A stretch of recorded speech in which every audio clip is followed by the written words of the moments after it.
నమస్తే అండి. నమస్తే సార్. మీరు బొప్పాయి తోటలో మీరు ఇది వాడారు గదా! అవును సార్. ఎలా ఉన్నాయి మీ అనుభవాల్ని, మీ పేరు అవి మా మిగతా రైతులకి చెప్తారా? సార్ నమస్తే అండి. మాదైతే కలిగిరి మండలం, నెల్లూరు జిల్లా హైబ్రిడ్ పాలెం అండి. దగ్గర అయితే మేము ఈ హైబ్రిడ్ పాలెంలో 14 మైల్ దగ్గర 3 ఎకరాలు వ్యవసాయం చేస్తా ఉన్నాము. అయితే ఏం జరిగిందంటే, మేము ట్రైల్‌లో బొప్పాస్ మొక్కలు తీసుకొచ్చినాము. ఇప్పుడు ఈ మొక్కలేసి 2 వారాలు అవుతుంది. అయితే ఆ మొక్కలు చాలా పసుపు రంగులో ఉన్నాయి. మరి మేమైతే చాలా బాధపడ్డాము. బ్రతుకుతాయో లేవో అని. అయితే మాకు సారు కంపాక్స్ ఫర్టల్ gold black. Best black gold gold black black. మాకు ఈ మందునిచ్చారు. ఈ మందునిచ్చిన తర్వాత ఎకరానికి లీటర్ చొప్పున మేము డ్రిప్ పైపుల్లో వదిలాము.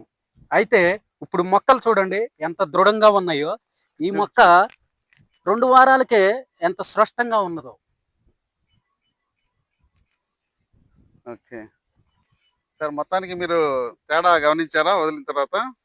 తేడా గమనించామండి. ఈ మందు వదిలిన తర్వాత అయితే మొక్క హ్మ్. చాలా దృఢంగా పెరిగింది. ఆ హ్మ్. పసుపు రంగు అనే తెగులు పోయింది. ఓకే. తెగులంతా పోయి మొక్క స్పష్టంగా చక్కగా హ్మ్. ఇప్పుడు బాగా ఉంది. మేమైతే హ్మ్. ఎంతో సంతోషంగా ఓకే. ఉన్నామండి. మీరు 10 మందికి చెప్తారా మళ్ళీ? ఈ 10 మందికి మిగతా రైతులకి? చెప్తామండి. అందరూ కూడా హ్మ్. ఇట్లా చూస్తున్న వారు కూడా మీరు కూడా రైతులు ఎవరన్నా ఉంటే ఇలాంటి మందు వాడాలి. సార్ మాకు ఈ మందు ఇచ్చారు. మీ అందరికీ తెలియపరుస్తున్నాము. చాలా సంతోషం సార్. ధన్యవాదాలు. సంతోషం. మా మున్నారా ప్రొడక్ట్స్ వాడినందుకు థాంక్ యూ సంతోషం. సార్. సంతోషం Nagireddy sir. Thank you. Okay అమ్మా.